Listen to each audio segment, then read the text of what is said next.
नमस्ते स्टूडेंट्स। आज हम 12th की क्लास में हीमोफीलिया रोग की वंशागति के बारे में आपके कुछ सामान्य से टॉपिक क्लियर करने का प्रयास करेंगे और विचार करेंगे कि एग्ज़ाम में जब इस प्रकार का प्रश्न आपके सामने आए तो आप उसको हल करें और अवश्य करें, ऐसा हम प्रयास करेंगे। यदि आपको वीडियो अच्छा लगे तो आप सब्सक्राइब करें और लाइक करें। हम आपके लिए ही मेहनत कर रहे हैं और आपको वीडियो अच्छा लगे ऐसा हम प्रयास करेंगे। देखिए बेटा जी, हीमोफीलिया रोग की वंशागति। हीमोफीलिया रोग की वंशागति से मतलब है कि हीमोफीलिया रोग एक वंशागत रोग है। कैसा रोग है? वंशागत रोग है। हीमोफीलिया रोग का थोड़ा लिख देते हैं, है ना। हीमोफीलिया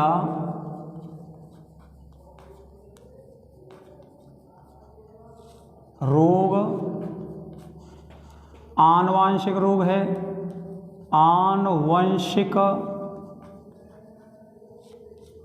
रोग है। कैसा रोग है? आनुवंशिक रोग है। इसका जीन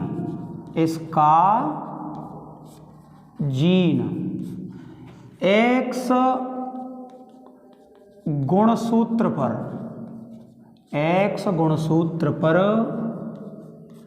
स्थित होता है। स्थित होता है, जो एक अप्रभावी जीन है। कैसा है? अप्रभावी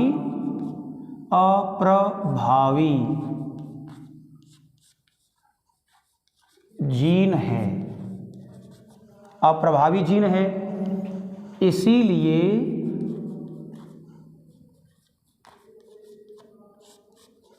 यह रोग स्त्रियों में कम देखने को मिलता है।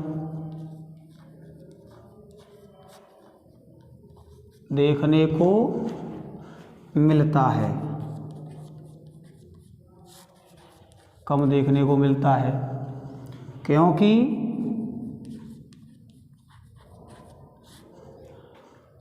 स्त्री में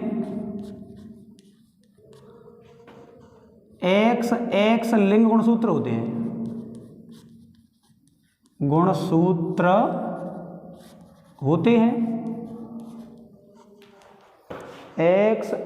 गुणसूत्र होते हैं। होता क्या है कि माना एक X गुणसूत्र पर हीमोफीलिया का जीन है तो दूसरा गुणसूत्र कैसा है? शुद्ध है। इस वजह से ये स्त्री केवल वाहक होगी। रोग की क्या होगी? वाहक होगी, न कि रोगी। ये स्त्री तब रोगी होगी तब दोनों X गुणसूत्रों पर हीमोफीलिया का जीन हो। किंतु पुरुष में X गुणसूत्र पर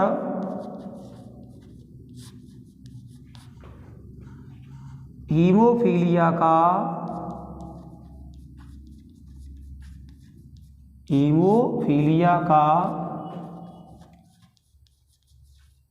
गुणसूत्र हुआ तो,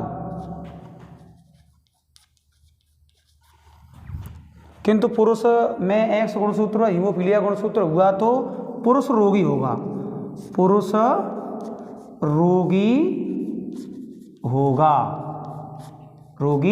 क्यों होगा भाई रोगी?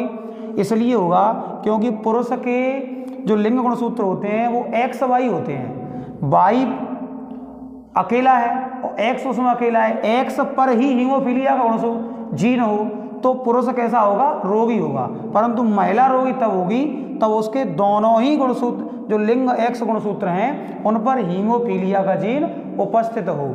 अब इसकी वंशागति को इसी के आधार पर हम आसानी से हल कर सकते हैं। जैसे पेपर में क्वेश्चन आया, ये मान लो क्वेश्चन आया, शॉर्ट में लिखेंगे बेटा क्वेश्चन, ठीक है। कि पेपर में क्वेश्चन आया आपके पास, हीमोफिलिक पुरुष, हीमोफिलिक पुरुष तथा सामान्य स्त्री में स्त्री के विवाह के पश्चात संतानें कैसी होंगी? संतानें कैसी होंगी? देखो आपके लिए हम सॉल्व करते हैं। मानो देखो महिला कैसी है? सामान्य, तो XX गुणसूत्र उसके कैसे हैं? सादा। पुरुष कैसा है? रोगी, XY। तो X पर क्या है? हीमोफीलिया का जीन है, उसे स्मॉल h द्वारा दर्शाओगे, ठीक है, हीमोफीलिया। अगर इन दोनों की शादी हो गई, इनके बच्चे होंगे, वो कैसे होंगे हम आपको दिखा रहे हैं। एक चेकर बोर्ड बना लीजिए आप, एक चेकर बोर्ड से आसानी से समझ में आता है ना। आप इस प्रकार से एक चेकर बोर्ड बना लीजिए, उसमें 4 कॉलम बना दीजिएगा, 5 बना दो चलो, इस प्रकार से ना। एक और ऊपर बना लीजिए, ये लीजिए, ये इस कॉलम को आप काट दीजिएगा। एक ओर आप पुरुष का, यानी ये सिंबल पुरुष का होता है, दूसरी ओर स्त्री का सिंबल रख लेंगे। पुरुष के शुक्राणु बनेंगे तो उनमें इनमें से आधे आधे गुणसूत्र आएंगे। आप जीन आनुवंशिकी में पढ़ चुके हो, हमारी जरूरत पड़ी तो हम भी बता देंगे आपको। एक में X आ जाएगा, दूसरे में Y आ जाएगा। देखो एक में आ गया आधा, आधे लक्षण जाते हैं संतति में, Y इसमें आ गया, यानी ये X गुणसूत्र वाला शुक्राणु है, ये Y गुणसूत्र वाला शुक्राणु है। इधर अंडे बनेंगे महिला में, तो ये X वाला अंडाणु और दूसरा भी X वाला, चूंकि महिला के पास तो XX ही होती है दोनों। अब देखिए इनमें किस प्रकार की वंशागति होगी। इस शुक्राणु का निषेचन इस अंडाणु से होगा तो क्या बनेगा? देखो XX, देखिए दिया गया, ये बनेगा XY, ये बनेगा XX, दूसरा बनेगा XY। देखो इसका गुणा इसके साथ, इसका गुणा इसके साथ, इसका गुणा इसके साथ। देखो X हीमोफीलिया वाली, एक सादा, ये वाला X इस Y के साथ, तो XY। अर्थात स्पष्ट है संतानें कैसे उत्पन्न होंगी? संतानें कैसे उत्पन्न होंगी?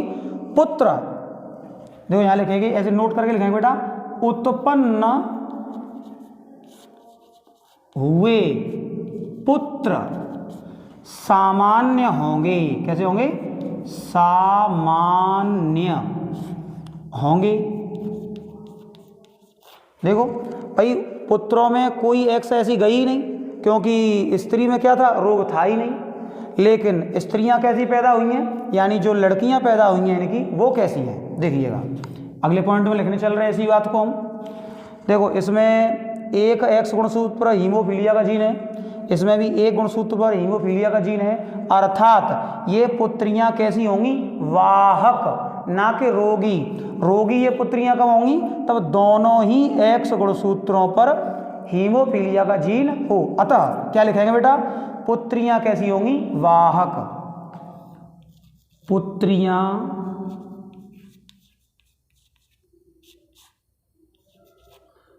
रोग की वाहक होंगी, रोग की वाहक होंगी। ठीक है, एक क्वेश्चन का आंसर हमने आपको दे दिया है, एक और आपके लिए हल कर लेते हैं। चलिए इसे बिठा दो बेटा, इसका स्क्रीनशॉट ले लीजिए और लिख लीजिए। अब मैं सीधा क्वेश्चन लिखूंगा, उसे हल करूंगा। ठीक है, स्क्रीनशॉट लीजिए।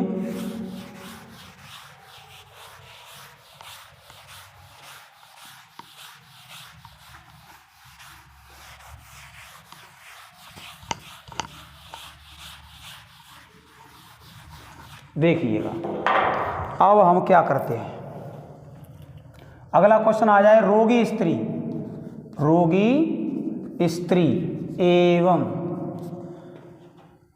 सामान्य पुरुष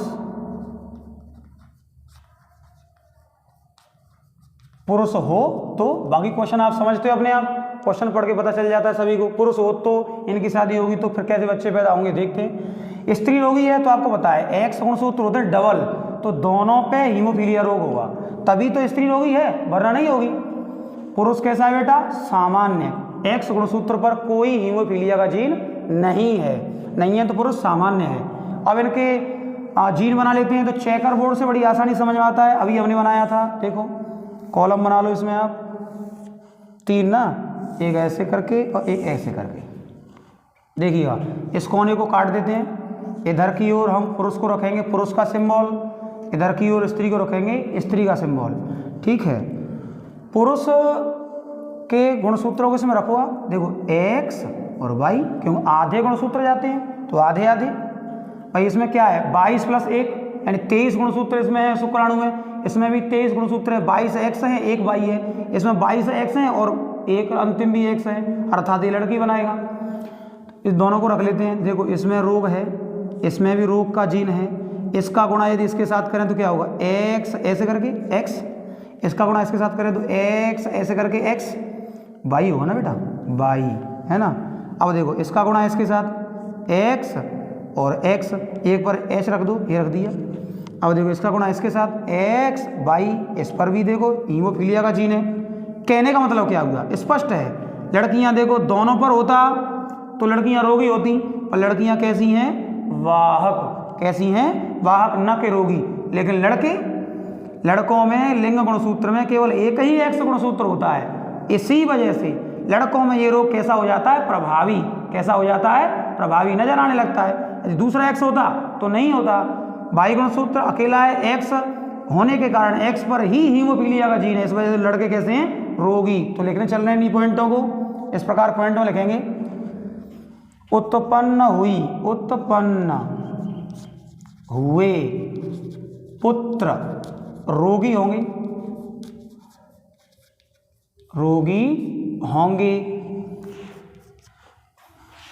पुत्रियां वाहक होंगी और